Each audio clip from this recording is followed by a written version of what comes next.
الحمدللہ وکفا والصلاة والسلام علی سید الرسل وخاتم الانبیاء وعلى آلہ واصحابہ الذین اوفوا عہدا الذین هم خلاصة العرب الاربع وخیر الخلائق بعد الانبیاء اما بعد فاعوذ باللہ من الشیطان الرجیم بسم اللہ الرحمن الرحیم وَأَذِّن فِي النَّاسِ بِالْحَجِّ يَأْتُوكَ رِجَالًا وَعَلَى كُلِّ ضَامِرٍ يَأْتِينَ مِنْ كُلِّ فَجٍّ عَمِيقٍ قَالَ النَّبِيُّ صَلَّى اللَّهُ عَلَيْهِ وَسَلَّمَ مَنْ أَرَادَ الْحَجَّ فَلْيَتَعَجَّلْ صَدَقَ اللَّهُ الْعَظِيمُ وصدق رسوله النبي الأمي الكريم ونحن على ذلك لمن الشاهدين والشاكرين والحمد لله رب العالمين 17واں پارہ سورہ حج کی ایک آیت کریمہ تلاوت کی ہے اور جناب نبی پاک صلی اللہ علیہ وسلم کا ایک فرمان تلاوت کیا ہے جس کو امام مسلم نے روایت کیا ہے۔ آیت کریمہ کا مفہوم یہ ہے، تعمیر کعبہ کے بعد اللہ پاک حضرت ابراہیم علیہ السلام کو حکم دے رہے ہیں کہ وَأَذِّن فِي النَّاسِ بِالْحَجِّ، آپ لوگوں کو حج کرنے کے لیے بلائیں۔ یأتوک رجالا، وہ پیدل چل کر بھی آئیں گے، وعلی کل ضامر، اور کمزور سواریوں پر بھی سوار ہو کر آئیں گے۔ یأتین من کل فج عمیق، دور دراز سے لوگ حج کرنے کے لیے آئیں گے۔ لیشہدوا منافع لہم، تاکہ وہ اپنا فائدہ دیکھ لیں۔ وَيَذْكُرُ اسْمَ اللَّهِ عَلَى مَا رَزَقَهُم مِّن بَهِيمَةِ الْأَنْعَامِ، اور قربانیاں کریں۔ فَكُلُوا مِنْهَا وَأَطْعِمُوا الْبَائِسَ الْفَقِيرَ، حج کی قربانی سے خود بھی کھائیں اور اوروں کو بھی کھلائیں، فقیروں کو بھی کھلائیں۔ لِيَشْهَدُوا مَنَافِعَ لَهُمْ وَيَذْكُرُوا اسْمَ اللَّهِ عَلَى مَا رَزَقَهُم مِّن بَهِيمَةِ الْأَنْعَامِ فَكُلُوا مِنْهَا وَأَطْعِمُوا الْبَائِسَ الْفَقِيرَ وَلْيَقْضُوا تَفَثَهُمْ وَلْيُوفُوا نُذُورَهُمْ وَلْيَطَّوَّفُوا بِالْبَيْتِ الْعَتِيقِ، اور جب حج سے فارغ ہو جائیں، نہائیں دھوئیں، میل کچیل اتار دیں۔ پھر اس کے بعد حج سے فارغ ہونے کے بعد انہوں نے کوئی نظر مان رکھی تھی کہ حج پر جائیں گے تو فلانے کے نام پر عمرہ کریں گے یا کوئی طواف کریں گے، وہ نظر پوری کریں۔ وَلْيَطَّوَّفُوا بِالْبَيْتِ الْعَتِيقِ، اس پرانے گھر کی جو دنیا میں سب سے پہلے اللہ پاک نے بنایا ہے۔ دنیا جب بنائی، سب سے پہلا گھر جو دنیا میں بنایا گیا ہے وہ اللہ تعالیٰ کا گھر ہے، بیت اللہ۔ اِنَّ أَوَّلَ بَيْتٍ وُضِعَ لِلنَّاسِ، پہلا وہ گھر جو بنایا گیا دنیا میں۔ تو اس پرانے گھر کی عظمت و احترام کا خیال رکھیں اور طواف کریں حج سے فارغ ہونے کے بعد۔ جناب نبی پاک صلی اللہ علیہ وسلم کے فرمان کا مفہوم یہ ہے، آپ نے فرمایا جس پر حج فرض ہو جائے، حج کا ارادہ کر لے، فَلْيَتَعَجَّلْ، بس پھر حج جلدی کرے، جیسے موقع ملے حج کو دیر میں نہ لے جائے۔ کئی وجہ بن سکتی ہیں پھر حج کی رکاوٹ کی، اور ہو سکتا ہے آپ اس سال امیر ہیں، حج آپ پر فرض ہے، اگلے سال غریب ہو جائیں تو پھر حج تو فرض ہو گیا، حج تو رہے گا فرض، آپ نے کیوں تاخیر کی ہے؟ اپنی طرف سے کوئی تاخیر نہ ہو۔ تو حج کی درخواستیں شروع ہیں، اسی مناسبت کے ساتھ پچھلے جمعے کو بھی حج کی فرضیت سے متعلق بات کری تھی، اور آج کی گزارشات میں بھی حج سے متعلق ہی باتیں ہیں۔ حج ارکان اسلام میں سے ایک اہم رکن ہے، جس میں وقت بھی خرچ ہوتا ہے، پیسہ بھی خرچ ہوتا ہے، اور جان بھی خرچ ہوتی ہے، اور طرح طرح کے مسائل اور دشواریوں کا بھی سامنا ہوتا ہے۔ اسی وجہ سے حج اور عمرے کو مشکل عبادت کہا گیا ہے۔ کسی عبادت کی نیت میں یہ دعا نہیں ہے کہ اللہ میں نماز پڑھنے لگا ہوں، اس کو آسان فرما، میں روزہ رکھنے لگا ہوں، اس کو آسان فرما، زکوٰۃ دینے لگا ہوں، اس کو آسان فرما۔ لیکن حج اور عمرہ ایسی عبادت ہے کہ اس کی نیت کے اندر ہی یہ دعا بھی داخل ہے، اللہم انی ارید العمرہ فیسر حالی وتقبلھا منی، اللہم انی ارید الحج فیسرہ لی وتقبلہ منی۔ یہ نیت کی دعا ہے، اے اللہ میں عمرے کا ارادہ کر رہا ہوں، اس کو آسان فرما۔ اور کسی عبادت کی شروع میں نیت کے ساتھ یہ آسانی کی بات نہیں کی گئی۔ ویسے تو پوری زندگی میں اللہ تعالیٰ سے بندہ عافیت کا ہی سوال کرے، آسانی کا ہی سوال کرے، ہم کمزور ہیں، ہم مشکلات نہیں برداشت کر سکتے، لیکن کسی عبادت کے شروع میں نیت کے ساتھ یہ دعا لازم نہیں کی ہے کہ اللہ اس کو آسان کر، کیونکہ وہ عبادت آسان ہے، نماز پڑھنا یا روزہ رکھنا۔ یہ ہے کہ اس میں تو اب چلو مہینہ خرچ ہوتا ہے، 20 دن خرچ ہوتے ہیں حج کے، پرانے زمانے میں لوگوں کا سال خرچ ہوتا تھا، 6 مہینے خرچ ہوتے تھے۔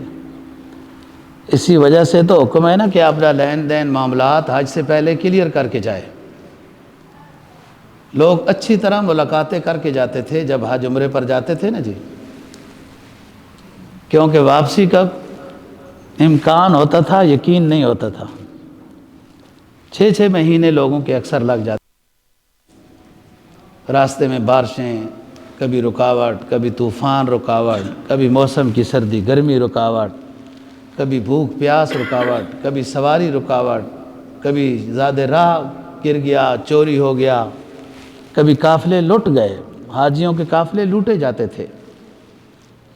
یہ ساری دشواریوں کا سامنا ہوتا تھا، اب بھی دشواریاں ہیں، بس نوعیت بدل گئی ہے، دشواریاں اب بھی ہیں۔ تو اس زمانے میں 6 مہینے تو یقینی تھے، بعض دفعہ سال بھی لگ جاتا تھا۔ تو اس لیے یہ عبادت مشکل ہے، جانی لحاظ سے، مالی لحاظ سے، اوقات کے لحاظ سے، فراق کے لحاظ سے، کہ آپ اپنے اہل و عیال سے، بال بچوں سے جدا ہو گئے ہیں۔ ضروری تو نہیں ہے کہ سارے بال بچوں کے ساتھ گئے ہوں، تو اس لیے فرمایا اللہم انی ارید العمرہ فیسرھا لی، اس کو آسان فرما، کیونکہ یہ مشکل عبادت ہے۔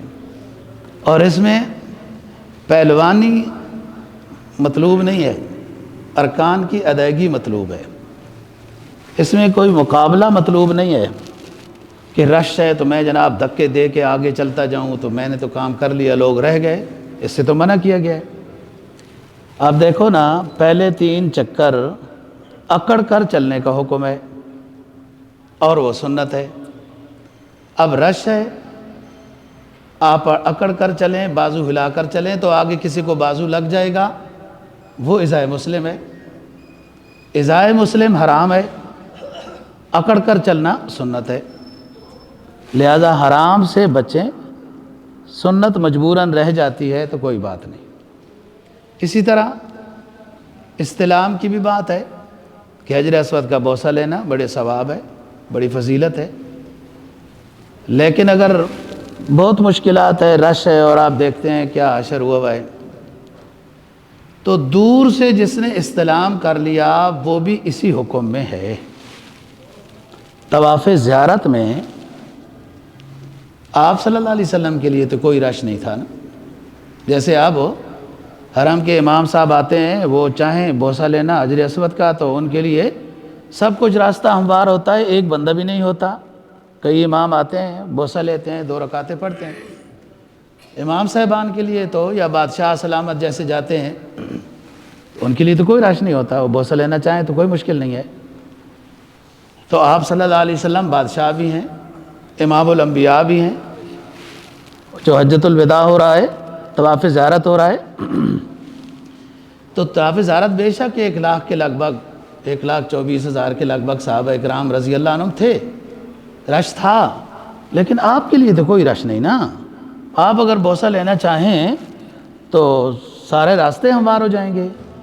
آپ نے شروع طواف میں جب مدینہ سے آئے بوسہ لیا، بعد میں بوسہ لیا، لیکن طواف زیارت کے وقت آپ نے لاٹھی حجر اسود کے ساتھ لگائی اور لاٹھی کو بوسہ لیا، اور فرمایا کہ یوں بھی کسی نے استلام کر لیا تو اس کا حق اسی طرح ادا ہو گیا جیسے حجر اسود کا اس نے بوسہ لے لیا. یہ آپ نے کیوں کیا ہے؟ میں نے بتایا نا، آپ صلی اللہ علیہ وسلم کے لیے تو کوئی رش نہیں ہے، جب چاہیں بوسہ لینا. یہ امت کی سہولت کے لیے کیا ہے تاکہ کل رش ہو جائے اور کل کوئی بوسہ نہ لے سکے تو دور سے استلام بھی کر لیا تو وہی اس کو اجر عطا ہو جائے گا. تو ہم بات کر رہے ہیں حج کی فضیلت اور فرضیت سے متعلق. تو حضرت ابراہیم علیہ السلام کے لمبے واقعے ہیں. قرآن مجید نے خود کہا کہ ہم نے اس کو بہت آزمایا، ان کو بہت آزمایا. وَإِذِ ابْتَلَىٰ إِبْرَاهِيمَ رَبُّهُ بِكَلِمَاتٍ فَأَتَمَّهُنَّ. اللہ نے کہا کہ ہم نے ان کو بہت آزمایا، لیکن وہ ان کو کامیاب پایا. یہی کامل ایمان بندے کی، کامل مومن جو ہو نا جی، اس کی یہی علامت ہے کہ ہر امتحان میں وہ کامیاب ہو. خوشی آئے تو صبر کرے، کامیاب ہے. کوئی غم آ جائے تو صبر کرے، کامیاب ہے. جب کوئی پتا اللہ کے اذن کے بغیر نہیں ہل سکتا، یہ ہمارا ایمان ہے. 7ویں پارے کی آیت ہے، وَعِندَهُ مَفَاتِحُ الْغَيْبِ لَا يَعْلَمُهَا إِلَّا هُوَ. تو جب کوئی پریشانی آ جائے تو آپ سے بار پھر کیوں ہونا ہے؟ جب پتا اللہ کے آرڈر کے بغیر نہیں ہل سکتا تو ہمارے اوپر پریشانی اللہ کے آرڈر کے بغیر آ سکتی ہے. اس پریشانی میں بھی کوئی راحت ہوتی ہے. مصیبت عین راحت ہے اگر کوئی ہو عاشق صادق. کوئی پروانے سے پوچھے کہ جلنے میں مزہ کیا ہے. مصیبت عین راحت ہے. مصیبت میں قرب عطا ہوتا ہے. جب رجوع اللہ کرتا ہے نا بندہ، اللہ کا قرب عطا ہوتا ہے. ہو سکتا ہے آپ کو اتنی نعمتیں جو خوشیوں کی مل رہی تھیں، ان میں آپ نے دل کی گہرائیوں سے اللہ کا اتنا شکر ادا نہیں کیا، مقام قرب ملتا. غم دیا کہ اب گہرائیوں سے، دل کی گہرائیوں سے اللہ کو یاد کرو، شفا مانگو، تو ہو سکتا ہے اس جو گہرائی سے مانگا ہے آپ کو وہ مقام ملا ہے. ایک حدیث میں آتا ہے کہ بہت سارے جنت کے درجے ہیں نا جی. کسی کا تعلق نماز سے ہے، روزے سے ہے، صدقہ سے، خیرات سے ہے وغیرہ. بعض جنت کے درجوں کا تعلق بیماری کے ساتھ ہے کہ بندہ بیمار ہوتا ہے، صبر کرتا ہے، اللہ سے شفا مانگتا ہے، اس صبر کے بدلے میں اس کو جنت میں درجات عطا کیے جاتے ہیں. تو بندہ تو بیماری مطلب ایسی ٹھیک ہے، اس کے لیے شفا کی دعا مانگنی ہے. اور بعض اللہ والوں نے تو دعا یوں مانگی ہے کہ اللہ پاک بیماری بھی آپ کی نعمت ہے، صحت بھی آپ کی نعمت ہے. ہم کمزور ہیں، ہمیں بیماری کی نعمت کے بدلے میں صحت کی نعمت عطا کر. میں بات کر رہا ہوں کہ ابراہیم علیہ السلام کے بارے میں اللہ تعالیٰ فرماتے ہیں ہم نے ان کو بہت آزمایا، کبھی گھر چھوڑنے پر، کبھی والدین چھوڑنے پر، کبھی بچوں کو دور چھوڑنے پر وغیرہ، کبھی بچے کو ذبح کرنے پر. اور بچوں کو جب چھوڑ دیا پھر 8-9 سال بعد ذبح کرنے کا حکم ہوا، اس میں بھی کامیاب ہوئے. پھر فرمایا کہ ہمارا گھر بناؤ. گھر یہ پہلے سے تھا، یہاں پر اللہ کا گھر اس وادی غیر ذی زر میں پہلے سے تھا. مرور زمانہ میں اٹھا لیا گیا تھا، بنیادیں اس کی مٹ گئی تھی، یعنی دب گئی تھی، ریت کے ٹیلوں میں دب گئی تھی۔ یہ بالکل مکہ مکرمہ نا یوں ہے، اور ساری طرف اس کے پہاڑ ہیں، ایک سائڈ ہے جس طرح پہاڑ نہیں ہے، جس کو مسفلہ کہتے ہیں، شار ابراہیم خلیل کہتے ہیں۔ وہ ابراہیم علیہ السلام اسی راستے سے آئے تھے، اس راستے میں کوئی پہاڑ نہیں ہے، اسی کو شار ابراہیم خلیل کہتے ہیں، اسی کو مسفلہ کہتے ہیں۔ باقی تینوں طرف سے پہاڑ ہیں اور مکہ مکرمہ یوں ہے۔ پہلے ہر دفعہ تیز بارش کی وجہ سے بیت اللہ کو نقصان ہوتا تھا کہ پانی سارا ادھر آتا ہے۔ اللہ مغفرت فرمائے شاہ فہد مرحوم کی، انہوں نے ایسا انتظام کیا اور تعمیر کی کہ جتنا پانی وہاں آتا ہے نیچے سے ایسا نالا بنایا کہ وہ قدائی میں جا کے نکلتا ہے جانا شیب والی جگہ۔ ابراہیم علیہ السلام نے جہاں بچوں کو حکم ہوا چھوڑ کے جاؤ، چھوڑ دیا، اور پھر دعا مانگی کہ اللہ میں آپ کے گھر کے پاس اپنے بچوں کو چھوڑ کر جا رہا ہوں۔ گھر تو تھا ہی نہیں، گھر کے پاس کیسے چھوڑ کر جا رہے ہیں، گھر تو تھا ہی نہیں۔ ابراہیم علیہ السلام پیغمبر ہے، ان کو پتہ تھا کہ یہاں پر اللہ کا گھر تھا، لیکن وہ مرور دور سے بس منہدم ہو گیا، شہید ہو گیا۔ بنیادیں جو ہے بیت اللہ کی فرشتوں نے جب بیت اللہ فرشتوں نے بنایا تھا تو بنیادی پتھر جو ہے اس کے یہ جنت سے آئے تھے، اور وہ بنیاد پکی تھی لیکن اوپر مٹی آ گئی تھی۔ ابراہیم علیہ السلام نے جب یہاں بچوں کو چھوڑا نا جی، اور سائڈ میں مسفلہ کی طرف جب گئے تو دعا مانگی، فرمایا ربنا انی اسکنت من ذریتی بواد غیر ذی زرع عند بیتک المحرم ربنا لیقیموا الصلاة فاجعل افئدة من الناس تہوی الیہم وارزقہم من الثمرات لعلہم یشکرون۔ ابراہیم علیہ السلام نے اپنی اہلیہ، اپنے نومولود بیٹے حضرت اسماعیل علیہ السلام کو وادی غیر ذی زر میں چھوڑا۔ جب ان سے جدا ہوئے، اللہ کی طرف متوجہ ہوئے، دعا کرتے ہیں ربنا انی اسکنت من ذریتی بواد غیر ذی زرع عند بیتک المحرم۔ اے اللہ میں آپ کی حکم کی لاج رکھتے ہوئے اپنی گھر والی کو، اپنے لخت جگر کو ایک وادی غیر ذی زر میں چھوڑ کر جا رہا ہوں، جہاں کوئی پانی نہیں ہے، کھانے پینے کی کیا بات، کوئی گھاس تک نہیں ہے، وادی غیر ذی زر میں چھوڑ کر جا رہا ہوں۔ ربنا لیقیموا الصلاۃ، بے سر و سامانی کے حالت میں اپنی اہلیہ کو چھوڑ کر جا رہا ہوں، میرے رب میری دعا قبول کرنا، میری اہلیہ سے کوئی نماز نہ چھوٹ جائے۔ یہاں ایک بے آب و گیا، ایک وادی میں بغیر پانی اور مکان کے چھوڑ کر جا رہا ہوں۔ پہلی دعا یہ اللہ کے خلیل کی، میری اہلیہ سے کوئی نماز نہ چھوٹنے پائے۔ دوسری بات پھر رزق کی مانگی، فَجَعَلْ أَفْئِدَةً مِّنَ النَّاسِ تَهْوِي إِلَيْهِمْ۔ اس کعبہ کو اتنا محبوب بنانا، اپنے گھر کو اتنا مرغوب بنانا،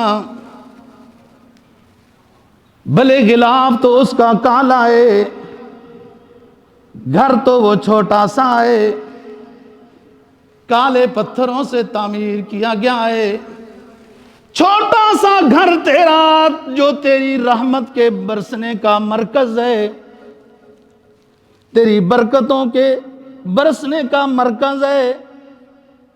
اللہم زد ھذا البیت تشریفا و تکریما و تعظیما و محابتا۔ جب پہلی نظر بیت اللہ شریف پر پڑی، سرور دو جہاں صلی اللہ علیہ وسلم کی، تو آپ نے دعا کی ہے میرے رب اپنی اس گھر کی عظمت میں، عزت میں، برکت میں، روب میں اضافہ فرما۔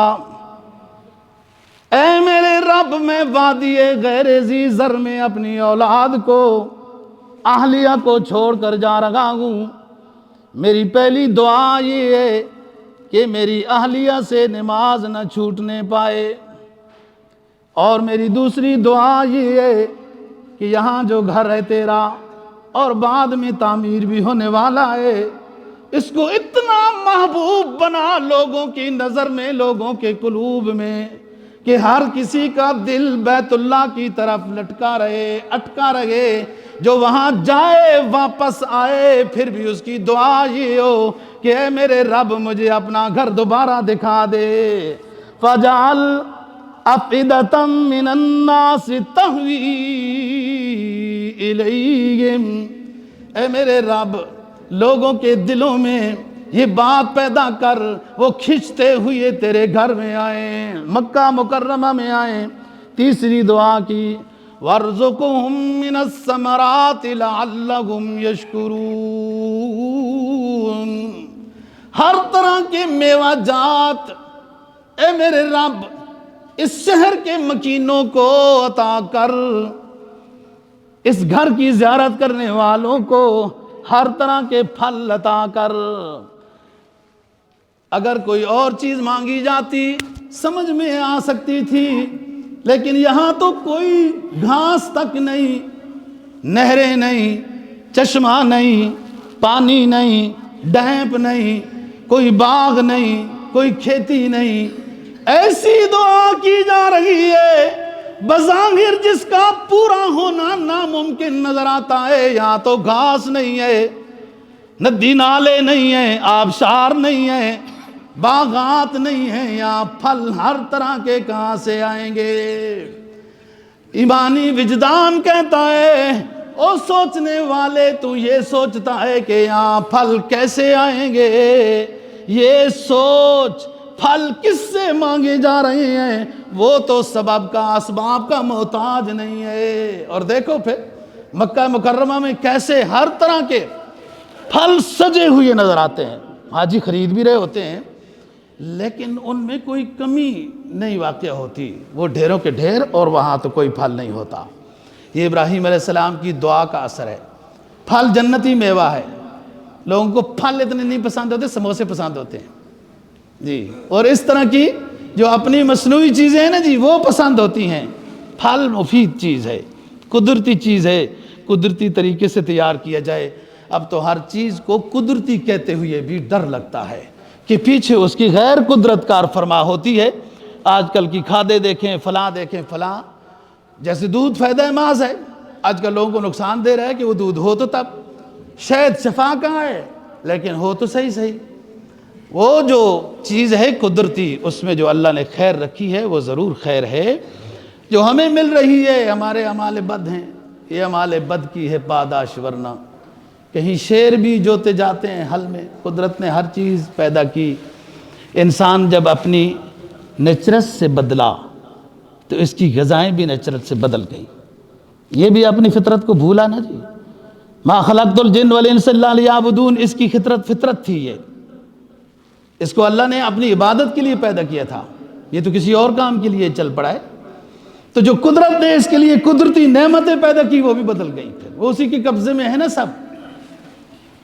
بیت اللہ شریف تعمیر ہوا، ابراہیم علیہ السلام نے اپنے بیٹے کے ذریعے سے تعمیر کیا، اور وہ قدم مبارک وہاں موجود ہیں جو پتھر لفٹ کا کام کر رہا تھا۔ اللہ تعالیٰ نے ابراہیم علیہ السلام کو حکم دیا وَأَذِّن فِي النَّاسِ بِالْحَجِّ، لوگوں کو بلائیں آپ کہ حج کرنے آئیں، بیت اللہ تعمیر ہو گیا ہے۔ ابراہیم علیہ السلام نے عرض کیا حضور یہاں کوئی بھی نہیں ہے، یہی دو چار بندے ہم۔ اللہ نے فرمایا کہ آپ اعلان کریں لوگوں کو حج کے لیے، لوگوں کی ارواح تک پہنچانا آپ کی آواز کا ہمارا کام ہے۔ تمام اہل تفسیر نے اس آیت کے تحت لکھا ہے کہ جس روح نے بھی اس وقت ابراہیم علیہ السلام کی آواز پر لبیک کہا، جتنی مرتبہ کہا اتنی مرتبہ اس کو حرمین شریفین کی حاضری نصیب ہوگی، کہ وہ اس لبیک کا نتیجہ ہے۔ اور ابراہیم علیہ السلام دیکھو بیٹا اور باپ ہیں، مستری اور مزدوری کا کام ہو رہا ہے۔ دنیا آج کہتی ہے وہ لفٹیں تیار ہو گئیں، وہ فلان ہو گیا، اوپر چلا جاتا ہے پتھر سیمنٹ اور نیچے آ جاتا ہے۔ وہ دیکھو وہ لفٹ، اللہ نے اس کو مقام ابراہیم کہا، فیہ آیاتم کہا کہ یہ ہماری قدرت کی نشانی ہے۔ اس پتھر کو دیکھو، وہ جو نرم اور گداز بھی تھا کہ اللہ کے خلیل کے پاؤں کو تکلیف بھی نہ ہو، وہ اس لیے تو اس میں وہ نقش ہو گئے پاؤں، اور وہ اوپر بھی جاتا تھا، لفٹ کا کام کر رہا تھا، نیچے سے وہ پتھر اور پھر سیمٹ وہ اس وقت کا گارا وہ لے کر جا رہے تھے۔ وہ اذن فی الناس بالحج، اعلان کریں جہاں کہیں بھی دنیا میں کوئی آباد ہے یا آباد ہونے والا ہے، بعد میں 1400 سال کے لگ بھگ اس کی روح آئے گی۔ وہ روح بھی جہاں کہیں ہے، ابراہیم آپ بلائیں لوگوں کو حج کے لیے، وہ روح جو کئی 100 سال بعد آئے گی، اگر اس کے بھی آنا نصیب میں ہے تو وہ لبیک کہے گا۔ تو لوگوں کو تو سمجھ نہ آتا، آج تو سمجھ آ جاتا ہے نا، یہ مسئلہ تو اس کی تفسیر کی ضرورت نہیں ہے۔ آپ ادھر بولتے ہیں تو سعودی عرب میں آواز سنائی دیتی ہے، ادھر بولتے ہیں تو امریکہ آواز سنائی دیتی ہے۔ یہ تو دنیا نے آلہ تیار کیا، وہ قدرت جس کے قبضے میں ساری کائنات ہے، اس کے لیے ابراہیم علیہ السلام کی آواز کا پہنچانا تمام روحوں کو، زندوں کو اور بعد میں آنے والوں کو، اور ان روحوں کے جن کے نصیب میں تھا ان کا لبیک کہنا کہ ہم حاضر ہیں، یہ کہنا ہمیں تو اس چیز کو تسلیم کرنے میں کوئی مشکل نہیں ہے۔ اللہ ہے، جب چاہے وہ پتھر سے بلوائے، لکڑی سے بلوائے، پانی سے بلوائے، اور جب چاہے تو جو بولنے والا انسان ہے اس کو گونگا پیدا کر دے، اس کی قدرت میں ہے یہ سب کچھ۔ ہمارے لیے یہ چیز ماننا کوئی مشکل نہیں۔ ابراہیم علیہ السلام نے بیت اللہ تعمیر کیا اور پھر اللہ سے اس کا صلہ بھی مانگا، صلہ بھی مانگا، اور صلہ کس شکل میں مانگا؟ وہ بہت عظیم صلہ ہے۔ صلہ مانگا کہ آخری پیغمبر اے رب العالمین جو تو بھیجے گا وہ میری اہل میں سے ہونا چاہیے۔ یہ میرا اور میرے بیٹے اسماعیل علیہ السلام نے جو بیت اللہ تعمیر کیا ہے، اس کی اجرت یہ دے کہ میری ہی نسل میں سے پھر نبی آخر الزمان صلی اللہ علیہ وسلم مبعوث ہو، اسی مکہ میں سے آئے، اور اس بیت اللہ کی جو روحانی تعلیم و تربیت ہے وہ میرا آخری پیغمبر کرے، آپ کا آخری پیغمبر کرے۔ چنانچہ آپ صلی اللہ علیہ وسلم بنو اسماعیل میں سے ہیں، بنو اسماعیل میں سے، یعنی اسماعیل علیہ السلام کی اولاد میں سے ہیں۔ ابراہیم علیہ السلام کی دعا جو انہوں نے مزدوری کے طور پر مانگی ہے، فرمایا وَإِذْ يَرْفَعُ إِبْرَاهِيمُ الْقَوَاعِدَ مِنَ الْبَيْتِ وَإِسْمَاعِيلُ رَبَّنَا تَقَبَّلْ مِنَّا إِنَّكَ أَنْتَ السَّمِيعُ الْعَلِيمُ رَبَّنَا وَجَعَلْنَا مُسْلِمَيْنِ لَكَ وَمِنْ ذُرِّيَّتِنَا أُمَّةً مُسْلِمَةً لَكَ وَأَرِنَا مَنَاسِكَنَا وَتُبْ عَلَيْنَا إِنَّكَ أَنْتَ التَّوَّابُ الرَّحِيمُ رَبَّنَا وَبَعَثْ فِيهِمْ رَسُولًا مِّنْهُمْ يَتْلُو عَلَيْهِمْ آيَاتِكَ وَيُعَلِّمُهُمُ الْكِتَابَ وَالْحِكْمَةَ وَيُزَكِّيهِمْ إِنَّكَ أَنْتَ الْعَزِيزُ الْحَكِيمُ۔ جب اللہ کے خلیل اور اس کے ذبی نے بیت اللہ تعمیر کر دیا تو محو دعا ہو گئے، ربنا وجعلنا مسلمین۔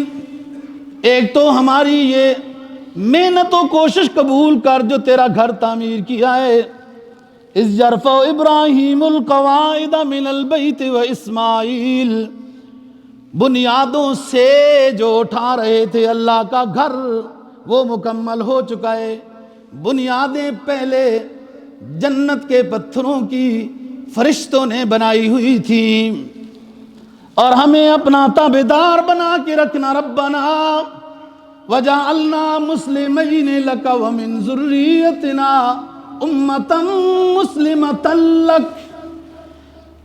اس تعمیر کے بدولت ہمیں اپنا فرما بردار بنا کے رکھنا، ہمیں مناسک حج سکھانا، کیا کرنا ہے، کب منا جانا ہے، مزدلفہ جانا ہے، کب عرفات جانا ہے، کب کنکریاں مارنی ہیں، کب ذبح کرنا ہے، کب حلق کرنا ہے، کب طواف زیارت کرنا ہے۔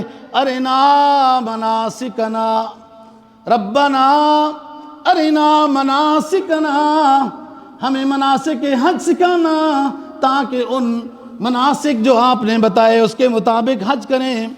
اور آخری دعا یہ ہے خلیل کی، ربنا وبعث فیہم رسولا منہم یتلو علیہم آیاتک۔ میری تعمیر کعبہ کی محنت کے بدلے میں اپنے خلیل کو یہ اعزاز عطا کرنا کہ امام الانبیاء خلیل کی نسل میں سے بھیجنا، اور وہ لوگوں کو اس پر جو کتاب نازل ہوگی اس کی تلاوت سنائے گا، اس پر جو علوم نازل ہوں گے وہ لوگوں کو علوم سکھائے گا، حکمت و دانائی فراست سکھائے گا، وَيُزَكِّيهِمْ لوگوں کے قلوب کو پاک کرے گا۔ جن دلوں میں بتوں کی محبت بھری ہوئی ہوگی، جن دلوں میں مال و دولت کی محبت بھری ہوئی ہوگی، جن دلوں میں گند ہوگا، کینہ ہوگا، بغض ہوگا، حسد ہوگا، وہ میرا آخری پیغمبر بھیج۔ وَيُزَكِّيهِمْ لوگوں کے قلوب کو پاک کرے گا، تیرے لیے کوئی مشکل نہیں، اس لیے کہ اِنَّكَ أَنْتَ الْعَزِيزُ الْحَكِيمُ، تو غالب ہے، زبردست ہے، حکمتوں والا ہے، دعائیں سننے والا اور قبول کرنے والا ہے۔ یہ ابراہیم علیہ السلام کی دعا، نبی آخر الزمان صلی اللہ علیہ وسلم جو بیت اللہ آپ دیکھتے ہیں، ابراہیم علیہ السلام کی ایک تعمیر ہے، اس سے پہلے فرشتوں نے کیا وغیرہ وغیرہ، آدم علیہ السلام نے، کئی تعمیریں ہیں بیت اللہ شریف کی۔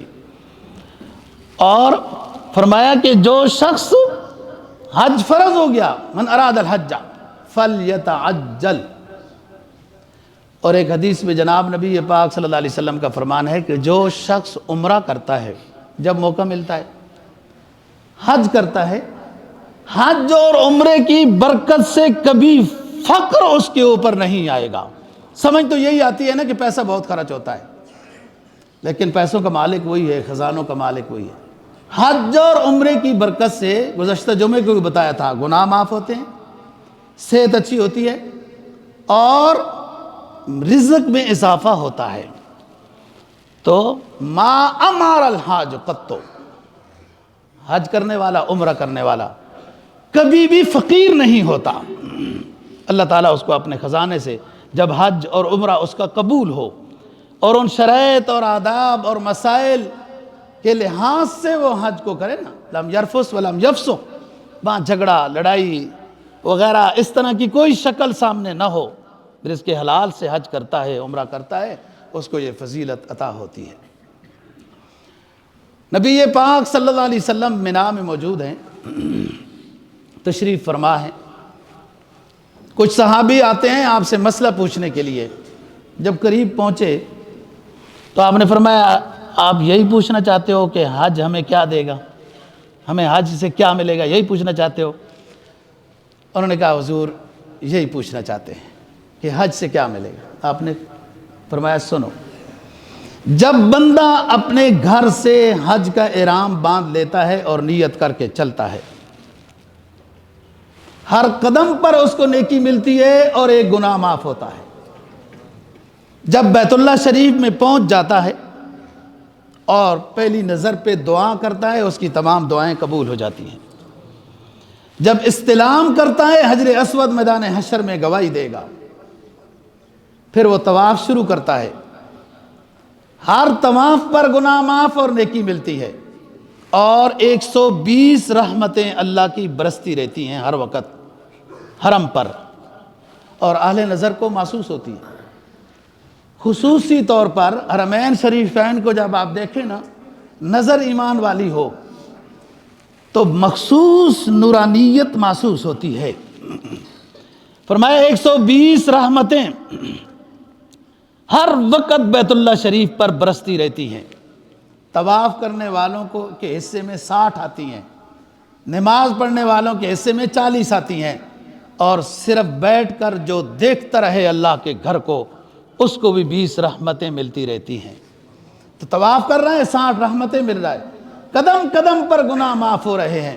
اور جب دو گانا پڑتا ہے طواف سے فارغ ہونے کے بعد، تو بنو اسماعیل کی نسل میں سے ایک غلام آزاد کرنے کا ثواب ملتا ہے۔ اور آپ کو پتہ ہے غلام آزاد کرنے کا مطلب کیا ہوتا ہے؟ جب غلام آزاد کیا جاتا ہے تو اس کی آنکھ بھی آزاد ہوتی ہے، ناک بھی آزاد ہوتی ہے، کان بھی آزاد ہوتا ہے، منہ بھی آزاد ہوتا ہے، پاؤں بھی، ہر چیز اس کی آزاد ہو جاتی ہے۔ اسی طرح آزاد کرنے والا جو شخص ہوتا ہے، ہر عضو اس کا جہنم سے اللہ آزاد کر دیتا ہے۔ یہ آزادی کا مطلب ہے۔ اور صفا مروہ یہ شعائر اللہ میں سے ہے، بہت عبادت ہے، یہ صرف چلنا نہیں ہے، یہ عبادت ہے، رجوع اللہ ہے۔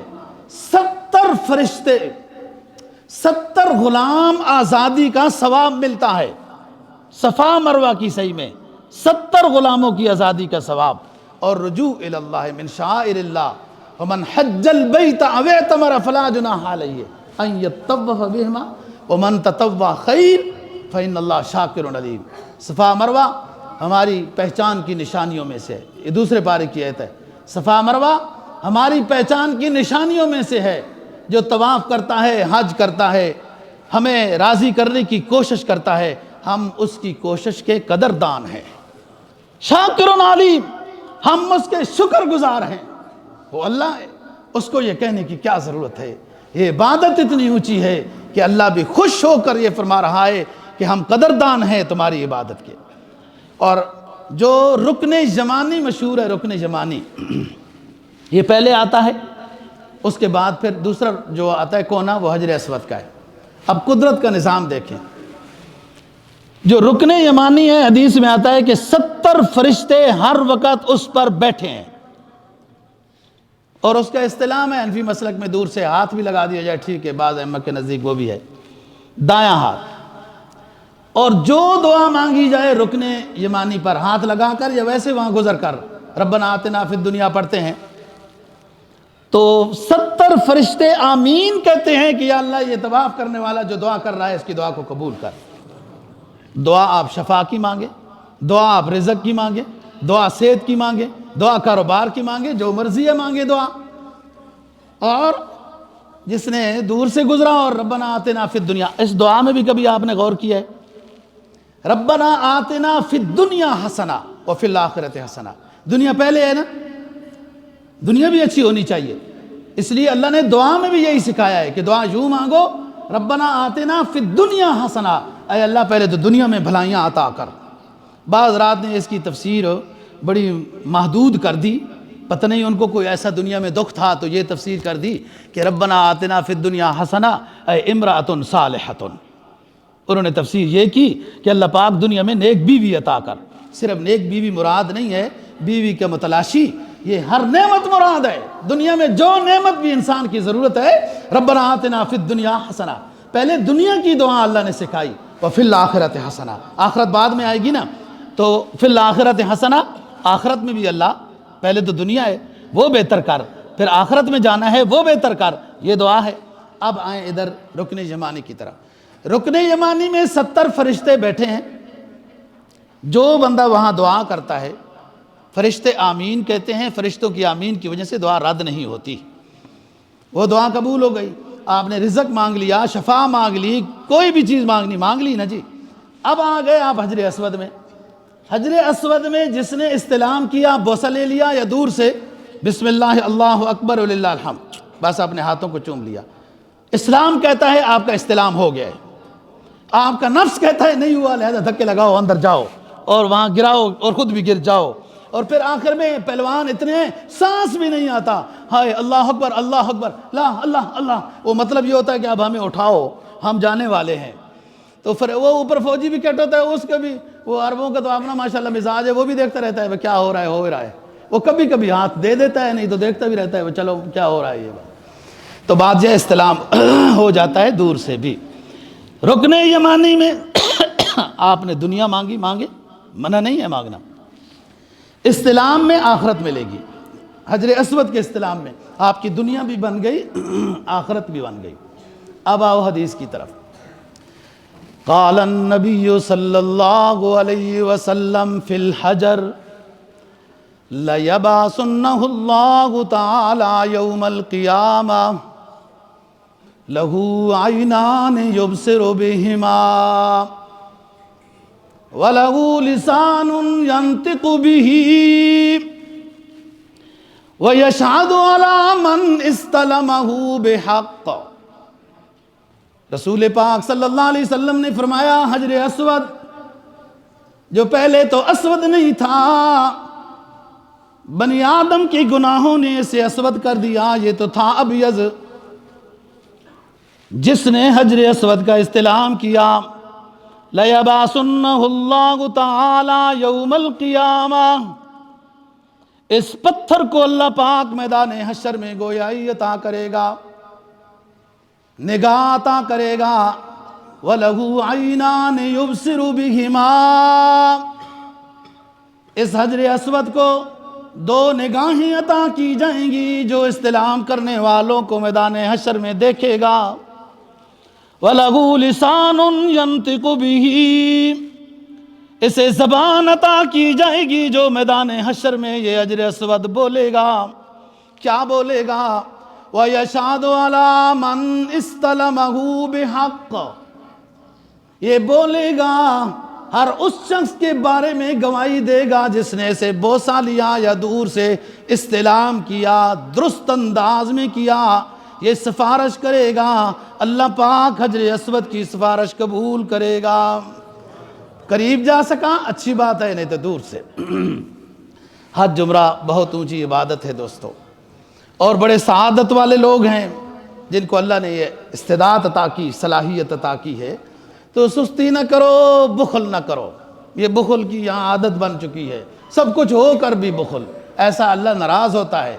جب 10-12 لاکھ کے لگ بھگ مالیت ہے، ارادہ کرو جس نے 12 لاکھ دیے وہ 12 کو ڈبل بھی کر سکتا ہے، وہ عطا کرے گا۔ بہت فضیلت والی بات سنو، نبی پاک صلی اللہ علیہ وسلم کا فرمان یاد کرو، فرمایا من خرج حاجا فمات کتب له اجر الحاج الى یوم القیامہ، من خرج معتمرا فمات کتب له اجر المعتمر الى یوم القیامہ، من خرج غازیا فمات کتب له اجر المغازی الى یوم القیامہ۔ جو حج کا ارادہ کر کے نکلا، حج نہ کر سکا، راستے میں فوت ہو گیا، قیامت تک کے لیے حج کا ثواب اس کا لکھا جاتا رہے گا۔ جو عمرہ کا احرام باندھ کر نکلا، عمرہ نہ کر سکا، راستے میں قضا آ گئی، اجل آ گئی، فوت ہو گیا، انہی چادروں میں فوت ہو گیا، چادروں میں ہی اس کو دفن کیا جائے گا۔ ادھر آؤ میدان عرفات میں سرکار دو جہاں صلی اللہ علیہ وسلم جبل رحمہ کے قریب تشریف فرمائے، اپنی اونٹنی کے اوپر ہیں، دعاؤں میں مصروف ہیں۔ ایک طرف سے بات بتائی جاتی ہے کہ فلانا شخص آپ کا صحابی، اے سرور دو جہاں فلانا آپ کا صحابی وہ سواری سے گر گیا ہے اور وفات پا گیا، احرام کی حالت میں میدان عرفات میں جبل الرحمہ کے قریب آپ کا فلانا صحابی سواری سے گر کر شہید ہو گیا ہے۔ آپ نے فرمایا قبر بناؤ، جنازہ پڑھایا گیا، انہی 2 چادروں کے ساتھ، احرام کی چادروں کے ساتھ دفن کیا گیا۔ سرکار دو جہاں صلی اللہ علیہ وسلم نے ارشاد فرمایا سنو لوگو، یہ میرا صحابی جو میدان عرفات میں شہید ہو رہا ہے، ہا کذا یحشر یوم القیامت ملبیا، یہ میرا صحابی اسی طرح انہی چادروں کو لپیٹتا ہوا میدان حشر میں اٹھے گا اور لبیک اللہم لبیک لبیک لا شریک لک لبیک ان الحمد والنعمت لک والملک لا شریک لک، یہ پڑھتا ہوا اٹھے گا۔ حاجی فوت ہو گیا، حج سے پہلے احرام باندھا ہوا تھا، قیامت تک اس کو حج کا ثواب ملتا رہے گا۔ عمرہ والا احرام باندھتا ہے، نیت کرتا ہے، عمرے سے پہلے وفات پا جاتا ہے، قیامت تک کے لیے اس کو عمرے کا ثواب ملتا رہے گا۔ جہاد فی سبیل اللہ والا جہاد کرنے گیا، فوت ہو گیا، اللہ کے راستے میں فوت ہو گیا، میدان حشر میں اٹھے گا غازی بن کر، اور جہاد کا ثواب اس کو قیامت تک ملتا رہے گا۔ دوستو، حج کی بہت باتیں ہیں اور بڑا پرکیف اس کا بیان ہوتا ہے۔ خلاصہ کلام یہ ہے کہ جن شخص کو مرد ہو، عورت ہو، گھر میں جتنے لوگ ہوں، صاحب حیثیت ہیں، ان پر حج فرض ہے، حج جلدی ادا کرنے کی کوشش کریں۔ حج بڑھاپے کا نہیں ہے، حج ادا ہو جاتا ہے بڑھاپے میں، ویل چیئر پر بھی اور کندھے پر بھی ادا تو ہو ہی جاتا ہے۔ حج ایک محنت اور مشقت طلب کام ہے۔ جوانی اور صحت در جوانی توبہ کردن شیوہ پیغمبری، تو اس کے بعد ہم نے نیک بننا ہے نا، آخرت میں آخرت و نعمتیں ادھر ہیں۔ لوگ بعض دفعہ حج نہیں کرتے کہ ہم نے ابھی شیطانیاں کرنی ہیں، شرارتیں کرنی ہیں، حج آخری ٹائم میں کریں گے نا، اس کے بعد شیطانیاں نہیں کریں گے۔ آپ نے شیطانیوں کے لیے اپنے آپ کو وقف کیا ہوا ہے۔ جس نے پیدا کیا ہے وہ تو کہتا ہے ما خلقت الجن والانس الا لیعبدون، میں نے آپ کو اپنی یاد کے لیے پیدا کیا ہے۔ میرا کہنا آپ کا سننا اللہ قبول و منظور فرمائے۔ وآخر دعوانا الحمدللہ۔